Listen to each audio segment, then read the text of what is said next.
Hello दोस्तों, this is by तिगलोकी India वाले। और आज का हमारा टॉपिक है लॉसी एंड लॉसलेस डिकम्पोजिशन। और इसके साथ ही साथ हम लोग पढ़ने वाले हैं डिपेंडेंसी प्रिजर्विंग डिकम्पोजिशन।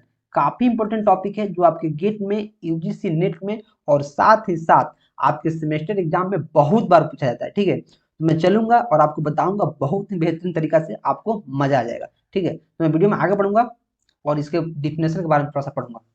तो देखो, डिफिनेशन पढ़ने से पहले मैं आपको एक चीज बताता हूँ जो यहाँ लिखा गया है कि फाइल सिस्टम में क्या दिक्कत था कि अगर डेटा अलग अलग फाइल में रखा गया है तो उसको एक साथ हम नहीं ला सकते थे। एक जगह मुझे लाना है तो मैं नहीं ला सकती थी।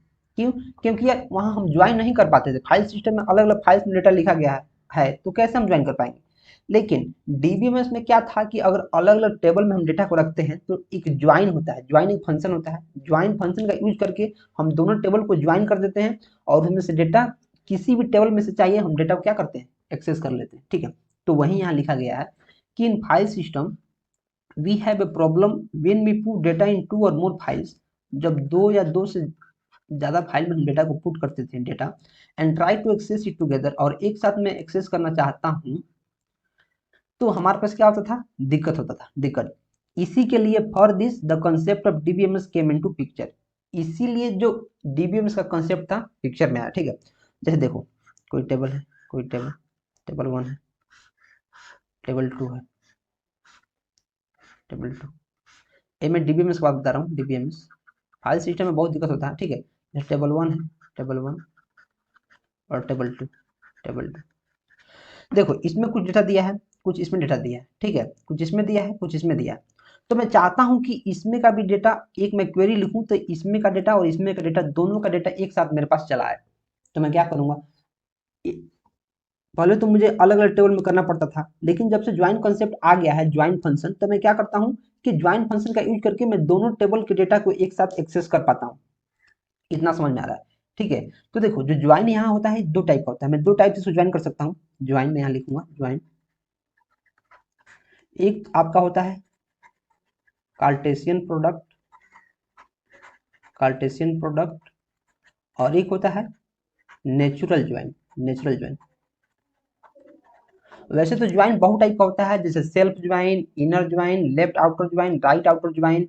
ठीक है, तो उसको हम लोग एसक्यूएल में पढ़ेंगे। जब एसक्यूएल हम लोग पढ़ना शुरू करेंगे तो उसमें पढ़ेंगे। इसमें मैं इसलिए आपको ज्वाइन बता रहा हूँ ताकि लॉसी और लॉसलेस आप समझ सकें, क्योंकि इसमें दो और दो से ज्यादा टेबल को हमें मर्ज करना पड़ता है, जोड़ना पड़ता है। तो क्या क्या हमें दिक्कत होती है उसको पढ़ना है, कैसे डेटा लॉस होता है, कैसे डेटा लॉस नहीं होता है। ठीक है, तो उसके बारे में पढ़ना है। इसलिए हमें इन दो ज्वाइन के बारे में अभी पता रहना चाहिए। तो मैं इन दोनों ज्वाइन के बारे में पहले आपको थोड़ा सा बताता हूँ, तो मैं वीडियो में थोड़ा सा आगे बढ़ जाऊंगा और देखूंगा। तो कार्टेशियन प्रोडक्ट देखो क्या होता है। जैसे मैं मान के चल रहा हूँ, यहाँ कोई टेबल है, एक यहाँ टेबल है। कार्टेशियन प्रोडक्ट में बता रहा हूँ, ध्यान से समझो, ध्यान से नहीं समझोगे समझ में नहीं आएगा। जैसे यहाँ दिया है रोल नंबर, और यहाँ दिया जैसे नेम, जैसे यहाँ दिया है कोर्स, जैसे कोर्स, फिर जैसे यहाँ दिया है कोर्स, और दिया है कोर्स का यहाँ फी और कोर्स का ड्यूरेशन। ध्यान से समझना, दे दिया। जैसे कोर्स का नेम यहाँ B1 है, यहाँ B2 है, और कोर्स का नाम यहाँ क्या है, जैसे यहाँ भी B2 है और यहाँ B3 है। ठीक है, यहाँ कोर्स का क्या हो गया, आईडी हो गया। अब देखो कार्टेशियन प्रोडक्ट में क्या होता है। सबसे पहले देखो, ये हमारे रिलेशन R1 है और ये R2 है। कार्टेशियन प्रोडक्ट को हम लोग क्रॉस साइन से डिनोट करते हैं। अगर मैं लिख रहा हूँ R1 क्रॉस R2, मतलब क्या हुआ, R1 क्रॉस R2 लिख रहा हूँ, मतलब R1 Cartesian product R2, R1 और R2 का कार्टेशियन प्रोडक्ट निकालना है। तो इससे क्या होता है कि इसका रो, इसका जो रो है कार्टेशियन प्रोडक्ट में क्या होता है, इसका जो रो है इसके इस रो से इंटू होगा और इसके इस रो से इंटू होगा। मतलब इसके इससे B1 से दो बार इंटू होगा तो दो कलम बन गया, दो रो बन गया, दो रो। और फिर B2 से इसमें इंटू होगा और B2 से भी इसमें इंटू होगा, मतलब दो और बन गया। मतलब कितना होगा, टोटल 4 रो बन जाएगा। टोटल कितना बनेगा, 4 रोज। कार्टेशियन प्रोडक्ट में क्या है कि इधर जितने भी रोज हैं, जितने भी रोज, हर एक रोज से, सेकेंड टेबल में जितने भी रोज हैं उसके हर एक रोज से इंटू होगा। क्या समझे? कार्टेशियन प्रोडक्ट में क्या है कि एक टेबल का अगर जितना रोज है, हर एक रोज से, हर एक इंडिविजुअल रोज से नेक्स्ट टेबल में जितने भी रोज प्रेजेंट हैं, जितने भी रोज प्रेजेंट सबसे इंटू होगा। जैसे B1 से अगर इसमें 2 प्रेजेंट है तो B1 से दोनों में इंटू होगा, फिर B2 से दोनों में इंटू होगा, और यहाँ B3 रहता तो फिर B3 से किसमें, इस दोनों में इंटू होता। इतना समझ में आया।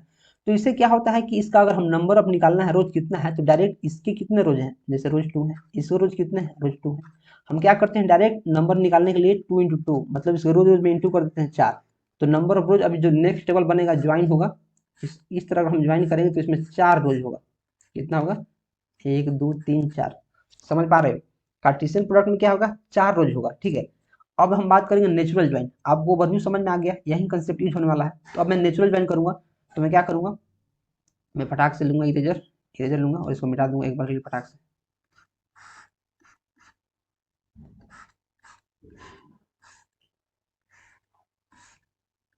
देखो अब मैं मार्कर ले लेता हूँ थोड़ा सा। अब नेचुरल ज्वाइन क्या होता है, एक मिनट रुको, 1 मिनट, इरेजर। अब नेचुरल ज्वाइन क्या होता है, नेचुरल ज्वाइन बताऊंगा मैं आपको। देखो जो नेचुरल ज्वाइन होता है इसको हम लोग क्रॉस साइन और बीच में 2 पाई, मतलब इस तरह क्रॉस साइन और 2 यहाँ लाइन, इससे हम लोग डिनोट करते हैं नेचुरल ज्वाइन। नेचुरल ज्वाइन में क्या होता है, देखो नेचुरल ज्वाइन में होता है तुम्हारा कि जो कॉलम मैच करता है, जो कॉलम मैच करता है सिर्फ उसी से इंटू होता है। जैसे यहाँ कोर्स B1 है, B1, इसमें देखेंगे कोर्स B1 कहाँ है, कहीं नहीं है, कुछ नहीं होने वाला है। जैसे कोर्स यहाँ B2 है, B2, इधर देखेंगे कोर्स B2 कहाँ है, यहाँ है, तो सिर्फ इससे और इससे क्या होगा, इंटू होगा। तो हमारे पास कॉलम बन जाएगा, एक बनेगा रोल नंबर का, एक बनेगा नेम का। और चूंकि कोर्स दोनों में सेम है, कोर्स नेम, तो मैं क्या करूंगा, एक कोर्स का बनेगा और एक कोर्स फी का और एक कोर्स ड्यूरेशन का। ठीक है, 5 कॉलम बन गया, 5 कॉलम। अब देखो रोल में इधर लिखाएगा, इधर नेम लिखाएगा, इधर कोर्स आईडी क्या लिखाएगा, B2। क्यों, क्योंकि B2 मैच हो रहा है। जो मैच होता है नेचुरल ज्वाइन में, जो मैच होता है उसी को हम लिखते हैं। नेचुरल ज्वाइन में जो मैच होता है उसी को हम लिखते हैं। तो ये रहा कार्टेशियन प्रोडक्ट और नेचुरल ज्वाइन। नेचुरल ज्वाइन में क्या होता है, जो मैचिंग कॉलम होता है, जो मैचिंग कॉलम होता है उसी को सिर्फ लिखते हैं। कार्टेशियन में क्या होता है, जितने रोज है हर एक रोज को जितना सेकेंड टेबल में रोज है सबसे इंटू करो, फिर उसके सेकेंड रो को जितने रोज है सबसे को इंटू करो। ठीक है, इतना समझ में आ गया। यही कंसेप्ट हमारा यूज होने वाला है। तो मैं वीडियो में आगे बढ़ूंगा और आपको बताऊंगा। मैं वीडियो में क्या करूंगा, आगे बढ़ गया। अब मैं देखूंगा मार्केट को चेंज करता हूँ इधर। अब मैं इसका डेफिनेशन देखूंगा लॉसी डिकम्पोजिशन का। कह रहा है लॉसी डिकम्पोजिशन क्या है, the decomposition of relation R into R1 R2 R3 Rn is lossy when the join of R1 R2 R3 and Rn does not produce the same relation as in R। यहाँ join है मतलब natural join, इसी के लिए मुझे वहां join पढ़ाना पड़ा है। ठीक है, नहीं तो आपको फिर समझ में नहीं आ पाता। तो देखो क्या कह रहा है कि कोई रिलेशन लॉसी तभी है जब, जैसे कोई रिलेशन R है, इसको मैं तोड़ रहा हूँ R1 में प्लस R2 में प्लस R3 में प्लस इसका पार्ट Rn बना दिया। मीन्स कोई रिलेशन R है उसको मैंने n पार्ट में तोड़ दिया। मैंने क्या किया, n पार्ट में अलग अलग तोड़ दिया। तो जब मैं इसको ज्वाइन करूंगा, मीन्स इसके हर एक कंपोनेंट को अगर मैं ज्वाइन कर रहा हूँ, अगर मैं हर एक पार्ट को ज्वाइन कर रहा हूँ, तो अगर R वो नहीं आया, मतलब जितना R में पहले कंपोनेंट था, लेट्स से जैसे R है, इसमें पहले से A B C D E, इसको मैंने अलग अलग भाग में बांट दिया। R1 में बांट दिया, R2 में बांट दिया।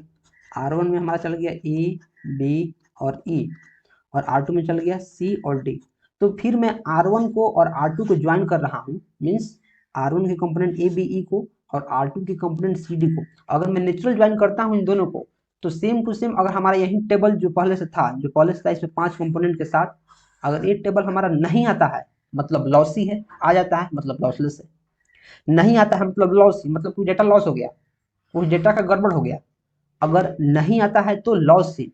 देखो कितना आसान, कि 5 कंपोनेंट था, 5 कंपोनेंट उसको 2 कंपोनेंट में बांट दिए अलग अलग एलिमेंट में, और उसको आप जोड़ते हो तो जो पहले कंपोनेंट था शुरू में अगर वहीं आ जाता है तो लॉसलेस, मतलब लॉस नहीं हुआ है। अगर वही कंपोनेंट आ जाएगा तो लॉसलेस मतलब लॉस नहीं हुआ है। अगर वही नहीं आता है तो लॉसी मतलब लॉस हो गया है। कितना आसान कॉन्सेप्ट है, कितना आसान कॉन्सेप्ट है। समझ में आया, समझ में आया। समझ में नहीं आया तो वीडियो को पीछे करो और एक बार फिर से देखो, समझ में आ जाएगा। और कंपोनेंट वहीं आ गया तो लॉसलेस, कंपोनेंट नहीं आया तो लॉसी। ठीक है, अब मैं वीडियो में आगे बढ़ूंगा और इसका एग्जांपल बताऊंगा। मैं क्या करूंगा, वीडियो में आगे बढ़ जाऊंगा। देखो जैसे यहाँ एक टेबल दिया है स्टूडेंट टेबल, एक यहाँ टेबल है डिपार्टमेंट टेबल। अब देखो यहाँ रोल नंबर है, यहाँ नेम है, यहाँ नेम है और डिपार्टमेंट है। मैं क्या करूँगा, इसके बीच नेचुरल ज्वाइन करूँगा। नेचुरल ज्वाइन का सिंबल क्या है, क्रॉस साइन और ये दो लाइन पाई, इस तरह क्रॉस साइन और दो पाई, ठीक है, नेचुरल ज्वाइन है। तो देखो नेचुरल ज्वाइन में क्या होता है, ज्वाइन में क्या होता है कि जो यहाँ कंपोनेंट मैच कर रहा है वही यहाँ आएगा। जैसे कोई किसी का रोल नंबर है 1, नेम है त्रिलोकी, रोल नंबर 2 उसका भी नेम है त्रिलोकी, ठीक है, और डिपार्टमेंट एक का सीएससी है और एक का डिपार्टमेंट क्या है, मैकेनिकल है। एक का डिपार्टमेंट क्या है, मैकेनिकल है। जिस दो टेबल दिया है, तो मैं नेचुरल ज्वाइन करूँगा तो मैं क्या लिखूंगा, सबसे पहले हमारे पास टेबल आएगा, एस रोल नंबर का कॉलम आएगा, फिर एस नेम का, एस नेम, और फिर एस डिपार्टमेंट का। क्यों, क्योंकि यार नेचुरल ज्वाइन में होता है कि दो कॉलम कम से कम मैच करना चाहिए, तभी हमारा नेचुरल ज्वाइन हो पाता है, ठीक है। तो रोल नंबर क्या है, एस रोल नंबर 1 है, नेम क्या है, त्रिलोकी है, डिपार्टमेंट क्या है इसका, सीएससी है, सीएससी, डिपार्टमेंट क्या है, डिपार्टमेंट क्या है, सीएससी है। तो पहले मैं अभी नेचुरल ज्वाइन कर रहा हूँ, पहले मैं क्या कर रहा हूँ, नेचुरल ज्वाइन, डिपार्टमेंट इसका सीएससी है। अब मैं क्या करूँ, यहाँ त्रिलोकी मैच कर रहा है तो यहाँ मैच कर, मैंने इसे इंटू कर दिया। अब मैंने आपको नेचुरल ज्वाइन में क्या बताया है कि यहाँ जो जो मैच करेगा उससे उसे इंटू करना है, तो यहाँ भी मैच कर रहा है तो क्या मैं करूँगा, इससे भी इंटू करूँगा। क्यों, क्योंकि यार कार्टेशियन प्रोडक्ट ये नहीं है, नेचुरल ज्वाइन ही है। लेकिन नेचुरल ज्वाइन में मैंने आपको क्या बताया है कि जो इधर मैच करेगा और इधर भी जो मैच करेगा उसका हम लोग रेफरेंस लेंगे, ठीक है। तो फिर रोल नंबर 1 आएगा, रोल नंबर 1, फिर इसका नेम है यही त्रिलोकी, फिर इसका ब्रांच कितना है, मैकेनिकल है, मैकेनिकल, फिर रोल नंबर 2 का यहाँ मैच करा त्रिलोकी, यहाँ यहाँ जाएगा त्रिलोकी, रोल नंबर 2 और यहाँ त्रिलोकी, और यहाँ क्या है, सीएससी, फिर रोल नंबर 2 यहाँ त्रिलोकी, और यहाँ क्या, मेक। तो अब देखो, पहले हमारे पास दो टेबल था, पहले हमारे पास क्या था, दो टेबल, और इसमें दो रो ही था, एक और दो रो, और यहाँ क्या आ जा रहा है, टेबल एक आ रहा है, लेकिन यहाँ 4 रो आ गया है, 4 रो, मतलब जो हमें कंपोनेंट चाहिए उससे अधिक आ जा रहा है, उससे ज्यादा आ जा रहा है, उससे अल्टर आ जा रहा है। हमें दो ही चाहिए लेकिन यहाँ क्या हो गया, 4 रो बन गया। तो हमारा क्या है, लॉसी का एग्जाम्पल, लॉस। लॉसी मतलब ये नहीं कि डेटा लॉस हो गया या डेटा कम हो गया है, लॉसी मतलब हमारा डिजायर्ड आउटपुट नहीं आ रहा है। अगर टेबल को हम ब्रेक डाउन कर रहे हैं और फिर उसको जोड़ रहे हैं नेचुरल ज्वाइन के थ्रू, तो हमारा डिजायर्ड आउटपुट नहीं आ रहा है, उसी को लॉसी बोलते हैं। ये नहीं कि कुछ डाटा लॉस हो गया, कुछ खत्म हो गया, जैसे 4 गो है 3 हो गया, ऐसा नहीं। कैसा होता है कि डेटा हमारा कुछ ज़्यादा हो जाएगा या फिर जो हम डिजायर्ड आउटपुट चाहेंगे वो नहीं होगा, तो क्या है, लॉसी है, वो क्या है, लॉसी है। समझ में आया। अब मैं क्या करूंगा, यहाँ हमने एस नेम को लिया है, एस नेम को, तो ये गड़बड़ हो गया है। अब मैं क्या करूंगा, एस रोल नंबर को कॉमन करूंगा, S roll number, S roll number common, इसीलिए वीडियो में आगे बढ़ूंगा और आपको बताऊंगा लॉसलेस।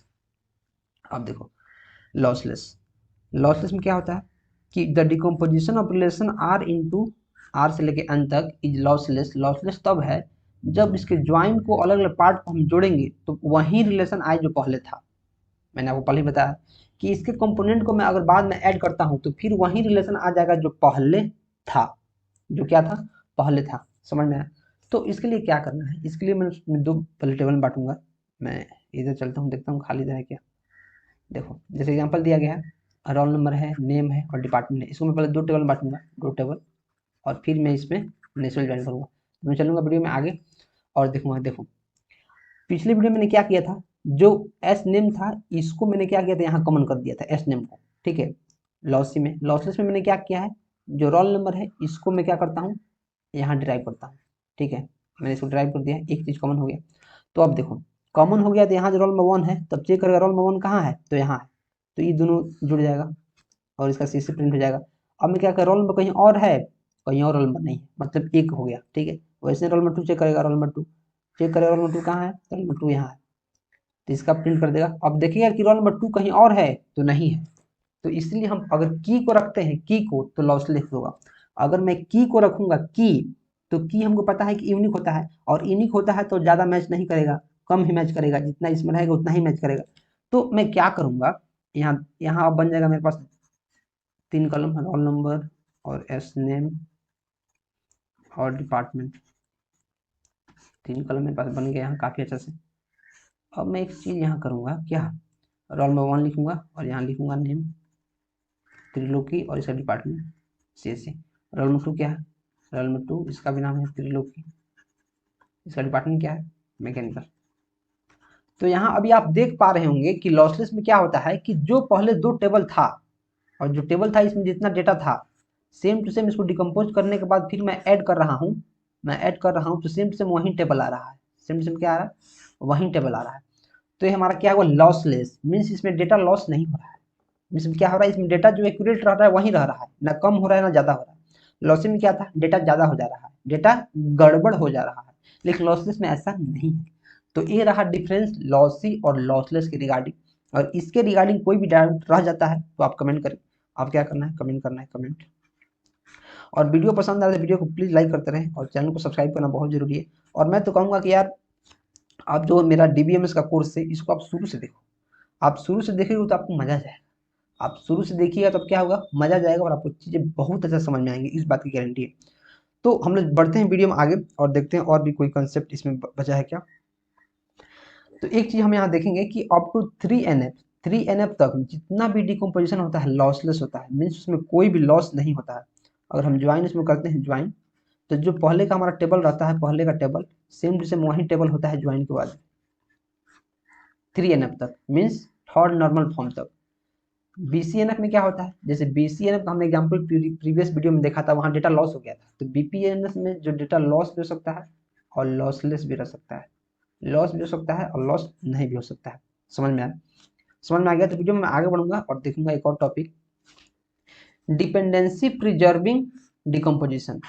डिपेंडेंसी प्रिजर्विंग डिकम्पोजिशन मतलब ऐसे डिपेंडेंसी दो डिकम्पोजिशन को प्रिजर्व करता है। क्या समझे, कुछ नहीं, तो मैं एग्जांपल से समझाऊंगा। ए डिकम्पोजिशन डी, कोई डिकम्पोजिशन डी है, इसको अलग अलग पार्ट में अगर हम बांट रहे हैं इससे, जैसे R1 R2 R3 R part में बांट दिए, जैसे R1 यहाँ R2 R3, वैसे ही RR, मतलब बहुत सारे पार्ट में बांट दिए। ऑफ R, कोई रिलेशन R है, रिलेशन इसका मान लेता हूँ R, रिलेशन R है R, is dependency preserving with respect to set F of functional dependency. तो अपने सेट एफ के साथ, मतलब जितना इसके फंक्शनल डिपेंडेंसीज हैं उसके साथ तभी प्रिजर्व कर पाएगा डिपेंडेंसीज को, जब जितना भी इसका पार्ट है, जैसे F1 को मैं जोड़ता हूँ F2 के साथ, फिर इसको F3 के साथ डॉट डॉट FN, तो क्या होना चाहिए, ये F का क्लोजर होना चाहिए। ये क्या होना चाहिए, F का क्लोजर होना चाहिए। क्लोजर मैंने क्या बताया था कि जो हाइड रहता है फंक्शनल डिपेंडेंसी में, जो नहीं दिखता है उसको भी हम लोग निकालते हैं F क्लोजर में, इसका मतलब ये है। तो अब वीडियो में आगे बढ़ूंगा और आपको बताऊंगा एक एग्जाम्पल के थ्रू। एग्जाम्पल जैसे मैं पीछे चलता हूँ, इसका देखिए क्या समझे। जैसे कोई, जैसे कोई क्या है, जैसे कोई सास है, सास, मैं यहाँ सास लिखता हूँ, इसकी 3 बहुएं हैं, 3 बहू ABC, इसके पास कुछ गहना है, गहना। वो बोल रही है कि इन तीनों को गहना बांट दिए, बोलिए तुम लोग मैं अपने में मिलकर पहनूं या फिर कोई अदल बदल कर पहनूं या फिर अपना अपना पहनूं, लेकिन लास्ट में जो गहना बचना चाहिए, जो सामान बचना चाहिए वो सेम रहना चाहिए। मतलब कितने भी टुकड़े में उसको बांट दो, लेकिन जो लास्ट में हमारा सामान रहेगा वो सेम ही रहना चाहिए। तुम कोई किसी का गाना पहनो, मुझे मतलब नहीं है, तुम अपना पहनो, अपने मतलब अपनी दूसरी बहू को पहनो, तीसरी बहू को पहनो, उससे पता नहीं है, उससे मतलब नहीं है, लेकिन लास्ट में जो गाना बचना चाहिए वो प्रिजर्व होना चाहिए। लास्ट में जो फंक्शनल डिपेंडेंसी होना चाहिए वो क्या होना चाहिए, प्रिजर्व होना चाहिए, मतलब जितना पहले था उतना बाद में होना चाहिए। ठीक है, उसी का एक एग्जाम्पल यहाँ है कि मान लेता हूँ कोई एक टेबल दिया गया है, रिलेशन पहले से किस में है, 1NF में। क्यों 1NF में क्यों है, क्योंकि यार इसमें कोई रिकॉर्ड नहीं दिया है, तो उसको हम मान के चलते हैं कि 1NF में है। और कुछ फंक्शनल डिपेंडेंसी दिया है, फंक्शनल डिपेंडेंसी जैसे AB से C और B से D, यहाँ तक समझ में आया। तो इसको डिकम्पोज कर दिया है, एक टेबल R1 है, R1 इसमें 3 कंपोनेंट गया है ABC, और इसका जो FD है AB से क्या है, C है। एक और कंपोनेंट है R2, इसमें भी 2 कंपोनेंट है B और D, और इसका जो FD है FD, ये क्या है, B से D की तरफ। तो मैं चेक करूंगा जो मेन में था सेम टू सेम वही इसमें है, दोनों को अलग अलग बांटने पर। तो यहाँ देख रहा हूँ कि AB टू C यहाँ है, AB टू C यहाँ आ गया, कोई दिक्कत नहीं। यहाँ B टू D है तो B टू D यहाँ आ गया। मतलब मैं क्या देख रहा हूँ, जो शुरू में था, शुरू में उसको मैं अगर डिकम्पोज भी कर रहा हूँ, डिकम्पोज क्या कर रहा हूँ, डिकम्पोज, तो सेम टू सेम वही फंक्शनल डिपेंडेंसी बच रहा है। और यही हमारा किसका डेफिनेशन है, यही है हमारा definition, dependency preserving decomposition. Means decomposition करने के बाद भी हमारा डिपेंडेंसी जो है FD फंक्शनल डिपेंडेंसी वो सेम रहना चाहिए। तो ये है हमारा डिपेंडेंसी प्रिजर्विंग डिकम्पोजिशन के लेक्चर। इसके रिगार्डिंग कोई भी डाउट रह गया हो तो प्लीज आप कमेंट करें। आपके कमेंट को काफ़ी अच्छा सॉल्व किया जाएगा, इस बात की गारंटी है। कोई भी डाउट आपके अंदर नहीं छोड़ा जाएगा अगर आप पढ़ने में हैं, अगर आप पढ़ने वाले हैं तो। सिर्फ आप ऐसे आलतू फालतू कमेंट कर देंगे तो फिर उसका कोई वैल्यू है नहीं। आपको समझ में आ रहा है तो प्लीज़ वीडियो को लाइक करते रहें और लाइफ में आगे बढ़ते रहें, जैसे अभी बढ़ रहे हैं। आप इस वीडियो पर आए हैं मतलब आपको लाइफ में आगे बढ़ना है, आपको कुछ करना है, तो आप लाइफ में आगे बढ़िए, ठीक है। और अपने दोस्तों में शेयर कर दीजिए ताकि आपके साथ उनका भी हेल्प हो सके। तो मिलते हैं अगले वीडियो में, टिल देन कीप सपोर्टिंग और कीप एक्सप्लोरिंग।